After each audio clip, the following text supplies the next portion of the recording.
Good afternoon, everybody. I brought a very special guest with me today, as you can see, Secretary McMahon. So I will begin my remarks. She's going to speak, and then we'll take some questions. She'll take questions, and I'll take questions from you as well. First off, yesterday, First Lady Melania Trump and Second Lady Usha Vance traveled to Marine Corps Air Station New River in Camp Lejeune in North Carolina, where they spent the day meeting with students, educators, military families, and United States Marines. Both the First Lady and Second Lady were grateful for the warm welcome and remain deeply committed to supporting military families and the communities that serve our great nation.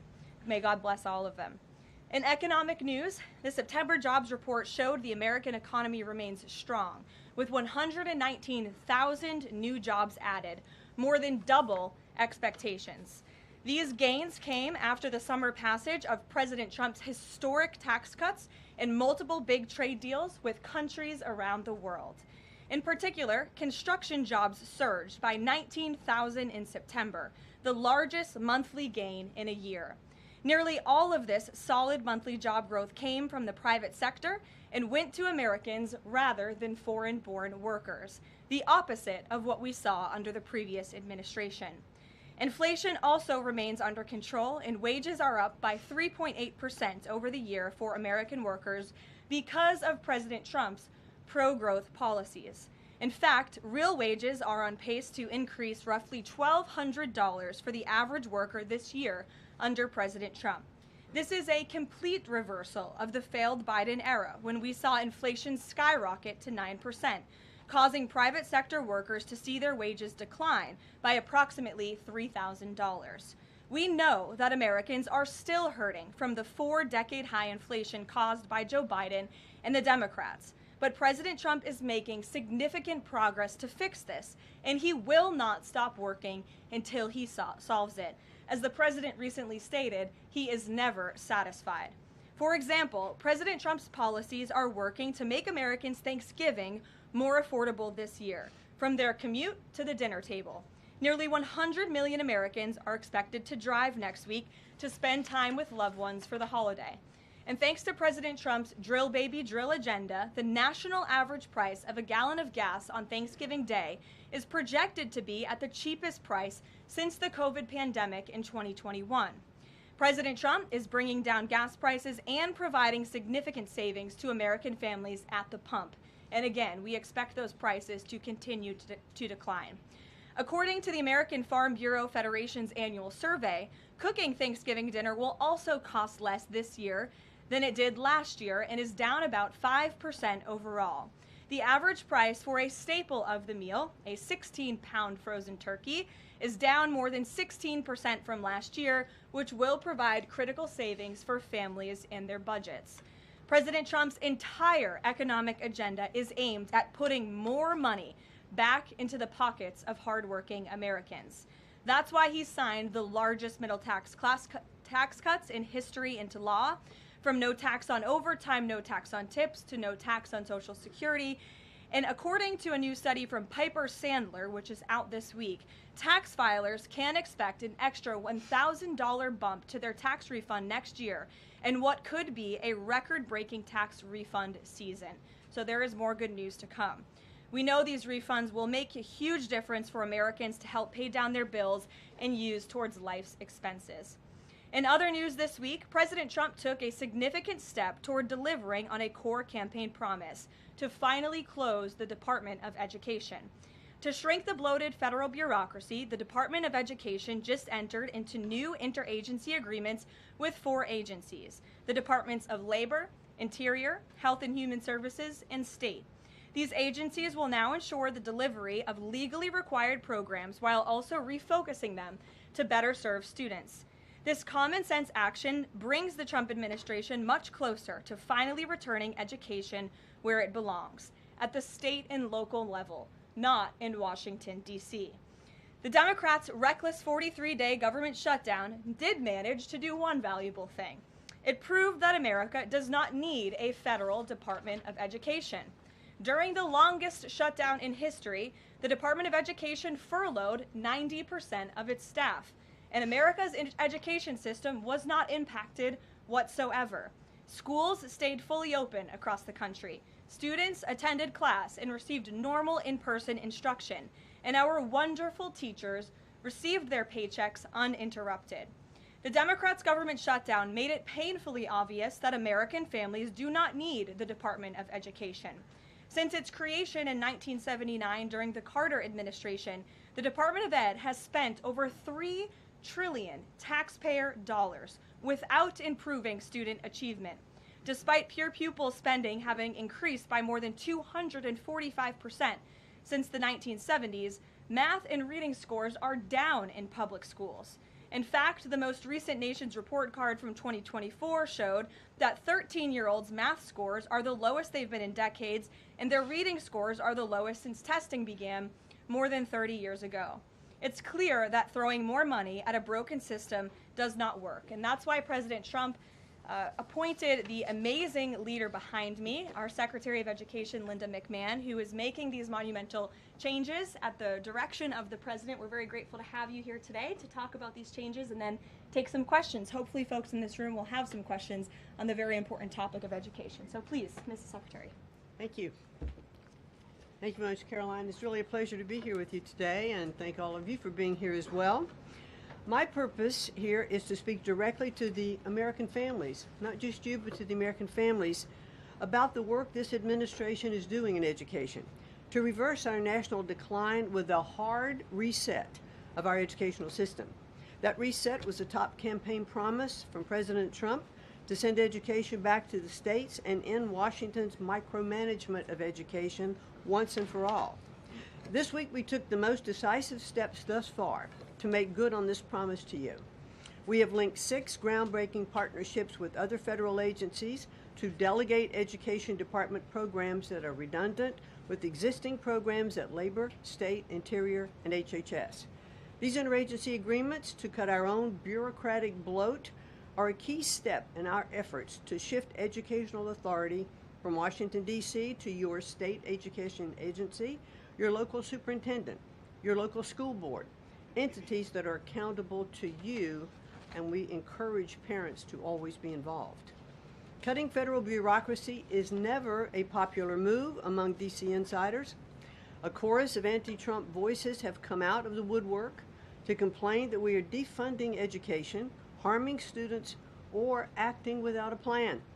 This could not be further from the truth.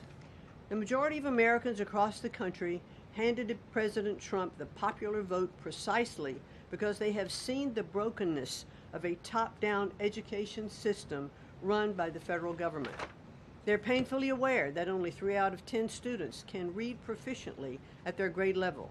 They know that college students are collectively $1.7 trillion in debt, and less than half of college graduates get a job that actually uses the degree which they studied so hard to get. They see more teachers than ever before leaving the profession due to burnout, over-regulation, and lack of autonomy in the classroom. Anti-Trump voices are stirring up fear that returning education to the states is a draconian action. When Americans hear that we are shutting down the department, but given no other details, 51% oppose it. But when those same Americans are informed of our plans to preserve important elements of our work in other federal agencies and to maintain the K-12 funding that is distributed to the states, that number flips to an even greater majority at 56%. They support returning education to the states and breaking up the bureaucracy. That's because the Department of Education is a pass-through entity. It doesn't educate a single student. The money it sends to states for education can be sent directly without waste. The Democrats' government shutdown proved that without a doubt, and I'll reiterate what you said, that the Department of Education was not necessary during the shutdown. Now, this is what I've seen already on my 50-state tour that I've embarked on. Educators are innovating in their schools. States are customizing their budgets and standards, and post-secondary institutions are planning for the economy of the future. But we're not leading them. They are informing us. That's why our final mission as a department is to fully empower states to carry the torch of our educational renaissance. Education is local. It should be overseen locally by those who best know local needs. We're not ending federal support for education. We are ending federal micromanagement and paving the way for education renewal through state reforms like school choice, the science of reading, and restoring the right priorities in higher education. President Trump promised to send education back to the states, and we're keeping that promise. America's next generation will look back on the work we've carried out, thankful for an education system that prioritizes students over bureaucracy. Thank you. Well, thank you very much, Madam Secretary, and we'll take some questions for the Secretary if you have them. Elizabeth, why don't you start? Thank you for joining us. You announced the partnership to move some functions of the Education Department to other agencies. Are you talking to members of Congress about codifying this so that it lasts beyond the administration? Yes, we started our conversation, and thanks very much for asking that, because there have been some reports that Congress is in the dark on this. That's clearly not true. We've been talking to, I've talked to dozens of members of Congress to explain to them exactly what we're doing, to bring them up to speed, and to say to them, look, when we have completed some of these transfers that are working incredibly well, then we will be looking to Congress to codify those, make them permanent. Brian. Thank you. Secretary McMahon, what is the update on the negotiations with Harvard? I know the President has publicly pointed to you as somebody who's worked on that. I think you've talked about that at length, but I'd like to understand where are things with those negotiations with Harvard at this time? They're ongoing negotiations, and I feel very comfortable that we are getting close to having those negotiations finalized. It's been open door conversation all along. Deanna?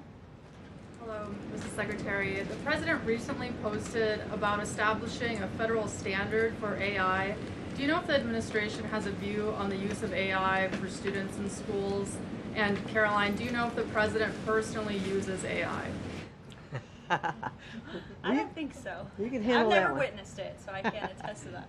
Well, I do think AI is going to need guardrails, but I have witnessed AI firsthand. I was at the Alpha School in Austin, Texas, and the first 2 hours of every day in that school, students are learning through AI. They have their headsets on, they're in front of their screens, and the AI is really acting as like an individual tutor for those students, allowing those students that can progress faster to do that.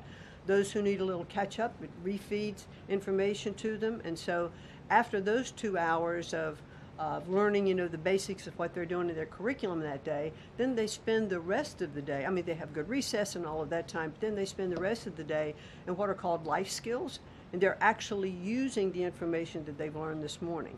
So I've seen some AI in action that is really proving quite beneficial. Michael. Thank you, Caroline. Secretary McMahon, as the Education Department continues to pare down, can you talk about taxpayer services like charter school grants and how the department will continue to assist kids with special needs? Well, we are going to make sure that there's no interruption in getting that grant money out the door. I mean, that money is, it comes from Congress, it's appropriated by Congress, and we legally are obligated to do that. And the transitions we're starting to make, our first programs that went over to the Department of Labor, that was a few weeks ago. We actually signed the first interagency agreement, which we accomplished under the authority of the Economy Act. We transferred grants for WIOA and for the Perkins Act. And the really good news is that the Department of Labor has a much more sophisticated system, technology system and grant fulfilling system than the Department of Education does. As a matter of fact, our executive manager that went over with that group over to Labor said he would compare what the labor system is to education's like held together by bubble gum that is not connected to any other part. So we were able to get those grants out the door more smoothly, and states have actually better access for those systems than they do at the Department of Education. So that's a real bonus. Take a couple more. Carrie, go ahead. As far as the diversity, equity, and inclusion new regulations that came out from the administrations, a lot of schools, whether high school or even higher education is concerned, some of them are defying these new administration policies, even apparently according to a new report. I'm sorry, I can't hear you, Rick. As far as the there's been a new report from the administration saying that half of medical schools are defying the administration when it comes to DEI policies. What type of action will the administration take for these schools that are defying the new DEI policies? Well, certainly the president has been very clear, and the Department of Education has taken measures to make sure that as schools are developing, their policies, or if they have open DEI offices, they're closed, or DEI regulations and rules are stripped, from their programs, and so that will continue. Great. We'll take one more. Go ahead. Thank you, Caroline. Secretary McMahon, my question is, since you said 3 out of 10 students are literate with regard to their reading capacity, would now the states help to improve those numbers since you have gone back to the states? Well, what we are finding that the states that are making great progress, it's through their own innovation. It's not coming from the Department of Education. I think the Department of Education is really misunderstood about what our function is. We don't teach one student. We have nothing to do with the curriculum that are in any states. We are a pass-through pathway from money that's appropriated by Congress to get to the states. But what we have seen in those states that have taken that initiative and they are embracing the science of reading and returning that into their school programs. Louisiana has done it. Mississippi, they call it the Mississippi Miracle, because they were like, I think, bottom or next to last in reading proficiency in Mississippi, and now they're like middle of the pack, which has been a really big jump. Florida has, Iowa has, Tennessee. So, but these are innovations that are done at the state level. This is not anything we're dictating, and that's why I'm saying returning education to the states where they really are already leading in their education endeavors, and 90% of their budget they provide. The federal government only provides 8 to 10% of the budget for education, so let's make sure that that grant money that's coming from the federal government is getting in their hands as efficiently as possible and getting to students. We don't want teachers having to spend their time and money in regulatory compliance. There was one superintendent chief who said to me that they had done some calculation in their state, and that for every dollar that went into the classroom in a grant, 47 cents was spent in regulatory compliance. So let's get the money into the hands of our students and our teachers. Let's raise the level of education. The other thing I'll do, and I'll quickly wrap up for you, is this 50-state tour that I have embarked on. We've done about 14 states. We've shut down a little bit during the shutdown. But what I am doing is visiting different kinds of schools, grammar schools, middle schools, high schools, micro schools, private schools, charter schools, the whole gambit. And in the end, my goal will be, as we step away and fully deliver education back to the states, is to provide them with a best practices toolkit of all of the things that I have seen around the country to say, hey, this is working. Check with these superintendents, check with these governors. And you know what I found a little bit is governors are a little competitive, so it's kind of nice to give some of these best practices out there. It'll work because it's already working. If we leave it with the people who are closest to the students, the president believes, as do I, the best education is that's closest to the child, and parents' involvement is critical to the success. Awesome. Thank you so Thank much. you, Linda. It's a Thank you pleasure. so much. Thank I you. appreciate your coming All right. today. Thanks for your great work. Whoops. And Thank she's you all very much. a busy lady, so we'll let her Come get on. back to work. All right. Thank you again. Well, let's get to it. You guys were so calm with her. I wish you were that calm with me. We'll kick off with our new media suite, as always. Javier, why don't you start us off, and then we'll get to the rest of the room. Go ahead. Thank you very much. My name is Javier Negre. I'm from Spain. I'm the owner of the biggest media platform in Hispanic politics, with brands like La Derecha Diario, Ida TV, or UH and Plus, or Vicegrad in Spanish. And I'm happy to be here. Thanks for supporting the new media, also in the Hispanic community. We try to fight against medias like Telemundo, Univision, CNN, or NBC News that are spreading fake news and attacking the ICE operations. We will premiere this Sunday the Real America's Voice, the Rainy Show, the first Hispanic show against communism and woke culture that is promoted by people like George Soros to bring communism all over the world, like happened in New York. I have two questions for you, if you don't mind. In Mexico, the young people is protesting against President Sheinbaum. They think she's doing nothing against the cartels. Sheinbaum used the police to attack them, young people, kids, girls, and she's attacking journalists like me. in a country where 150 journalists have been killed in the past years. The USA legacy media is attacking President Trump for his comments about the fake news media, while they are not publishing anything about the murders of journalists in Mexico. Why do you think they stay silent about the murders of journalists in Mexico and the attacks to businessmen like Ricardo Salinas? And my second question is, Trump said he has a plan for the narco state of Venezuela. Does he have a plan for Mexico where, according to Stephen Miller, the cartels are controlling governments and territories? Sure. Well, thank you, Javier, for the question, and thank you again for being here. We're proud to have new media voices in the briefing room. As for President Sheinbaum and the president's relationship with Mexico, I will tell you that we have seen historic strides from President Sheinbaum and her administration in Mexico when it comes to cracking down on the cartels. They have been incredibly cooperative with the president's efforts at our southern border to crack down on illegal immigration and also the illegal trafficking of drugs at the southern border. Now the president is very interested in taking additional measures against the drug cartels. He's been very clear about that. He's spoken about it, and this is a promise that he made to the American public. And so his national security team is discussing these options all of the time. And on the campaign trail, the president promised to take on the cartels. He has taken unprecedented action to do so, and he has left additional options at his disposal on the table. So those are only decisions that the president can make.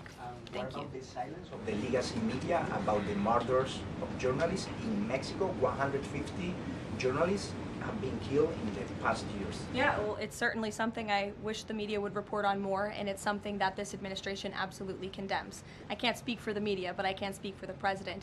That's not something he wants to see. Thank you. Sure.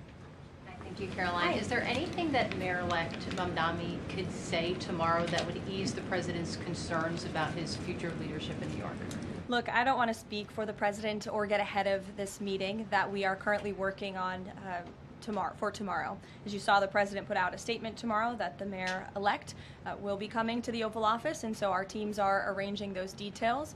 I won't get into the president's thinking on it. I think you'll all hear from him directly. I also think I will just add, it speaks volumes that tomorrow we have a communist coming to the White House because that's who the Democrat Party elected as the mayor of the largest city in the country. I think it's very telling, but I also think it speaks to the fact that President Trump is willing to meet with anyone and talk to anyone and to try to do what's right on behalf of the American people, whether they live in blue states or red states or blue cities, in a city that's becoming much more left than I think this president ever anticipated in his many years of living in New York himself. Nancy. Thanks, Caroline. This morning, President Trump accused 6 Democratic lawmakers of seditious behavior punishable by death. Just to be clear, does the president want to execute members of Congress? No.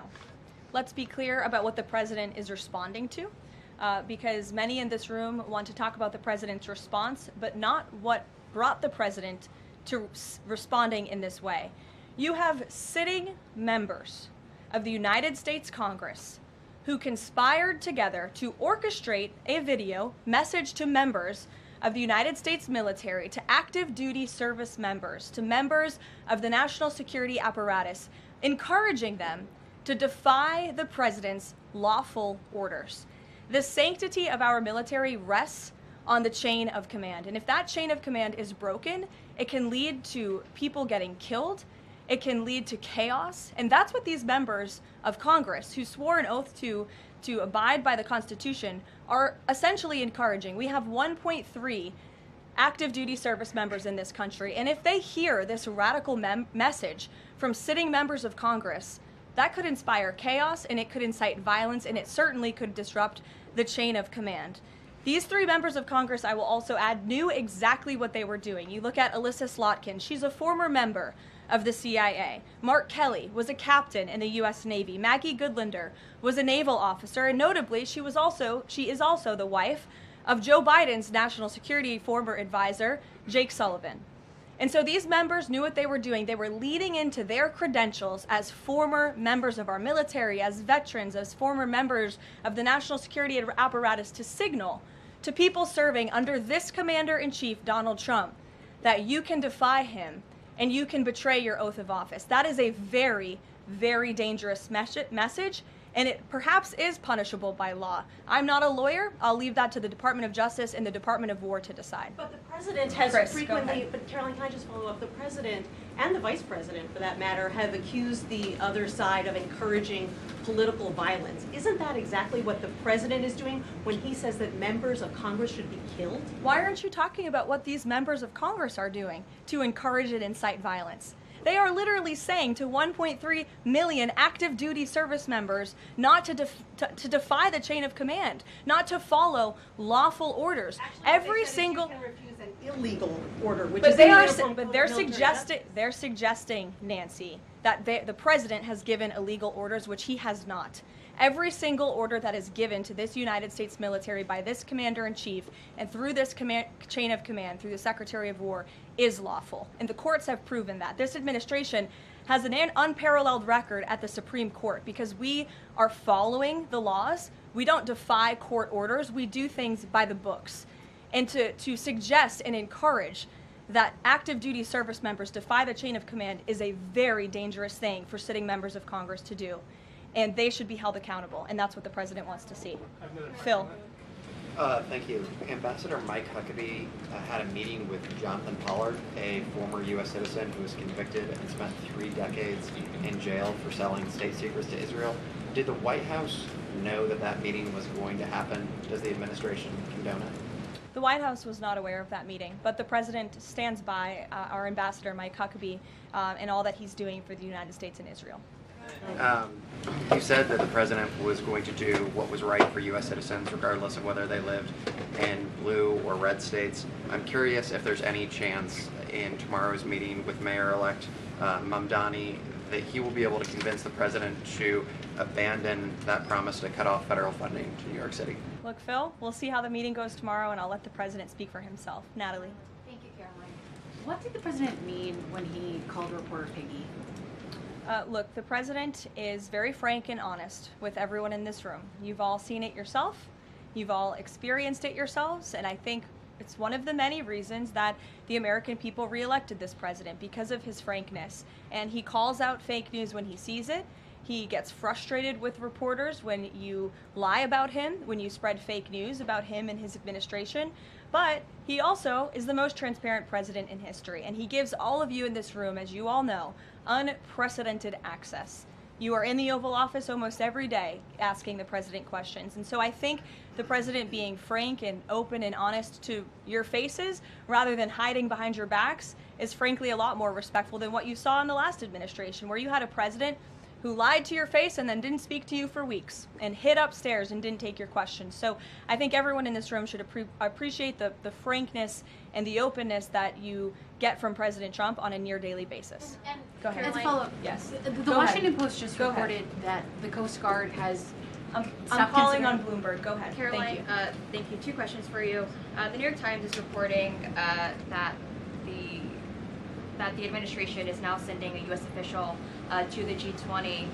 They're sending Mark Dillard. Can you confirm if that is true, and then also explain the shift in? I'd be happy to explain, because there is not a shift.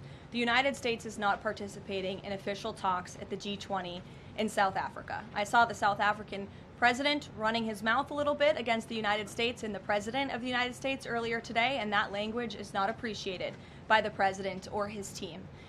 The ambassador or the representative of the embassy in South Africa is simply there to recognize that the United States will be the host of the G20. They are receiving that send-off at the end of the event. They are not there to participate in official talks, despite what the South African president is falsely claiming. On Ukraine, there have been reports that President Zelensky said, he's looking to look at the plan, that there's been reports about the Trump administration proposing a plan. Can you just give an update on where Russia-Ukraine stands, and does the president plan to speak with Zelensky anytime soon, or when can you expect that? So I'm happy to provide an update. I've seen quite a bit of reporting on the latest with Russia-Ukraine, so let me clarify and give you guys the truth on where it currently stands. President Trump has made it very clear since day one and even on the campaign trail, that he wants to see this war come to an end. He's grown increasingly frustrated with both sides of this war, Russia and Ukraine alike, for their refusal to commit to a peace agreement.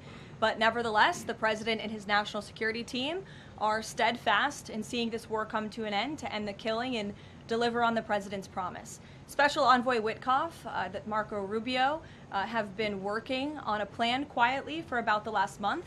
They've been engaging with both sides, Russia and Ukraine, equally to understand what these countries would commit to in order to see a lasting and durable peace. That's how you get to a peace negotiation, right? That's how it worked with Israel, with respect to Israel and Gaza and all of the Arab countries in the Middle East. That's how we accomplished that historic agreement, which the UN, by the way, voted to commit to and accept this week, which was a huge monumental moment.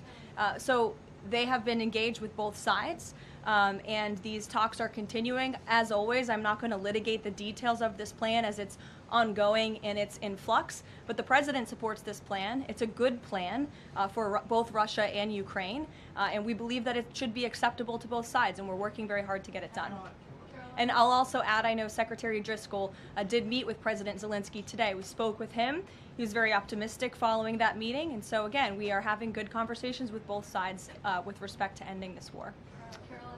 Sure, go ahead.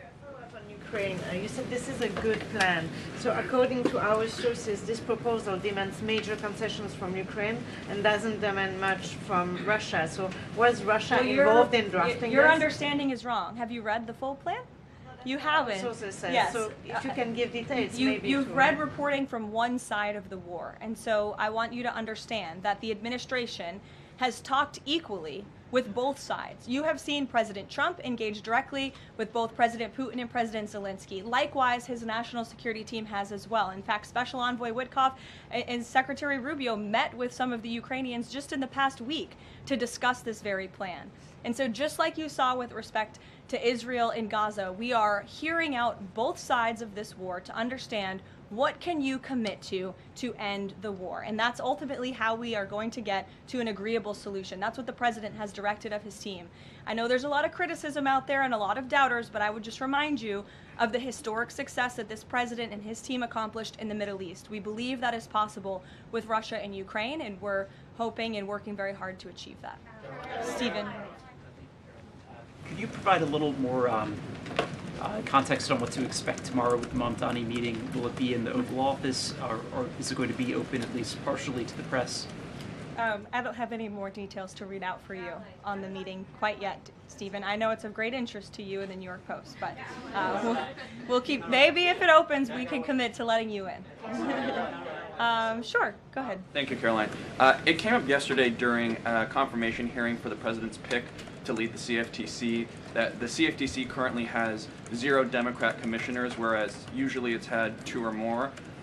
Does the president plan to appoint Democrats to financial regulators like the CFTC and SEC, or does the president feel that there shouldn't be Democrat leadership at those agencies, consistent with the administration's move earlier this year to remove Democrats from the FTC and other agencies? I'm going to be completely honest. I haven't spoken to the president about the CFTC in quite some time, but I'm happy to check in with our presidential personnel office and see if there's any updates that we can provide you there.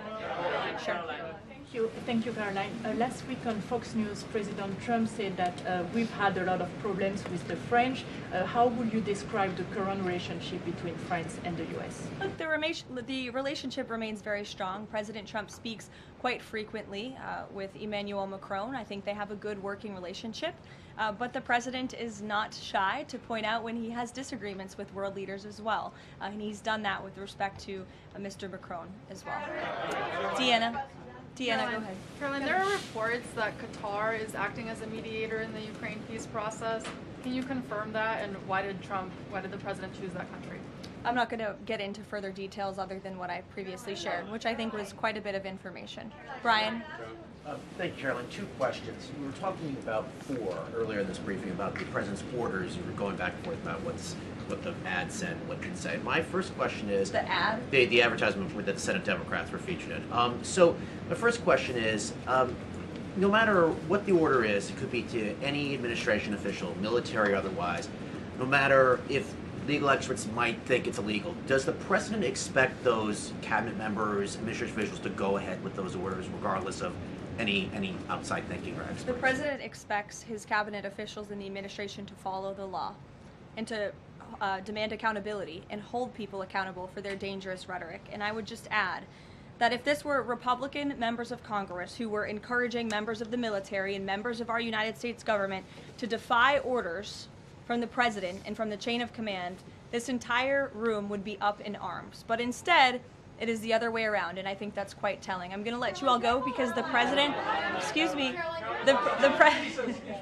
I appreciate the encouragement this morning, but this afternoon. But President Trump is about to meet in minutes with Israeli hostages who this administration freed, and so I'm going to go up to that meeting, and you will hear more about that later. Thank you. Misquoted Democrats in that video. That's actually not what they said.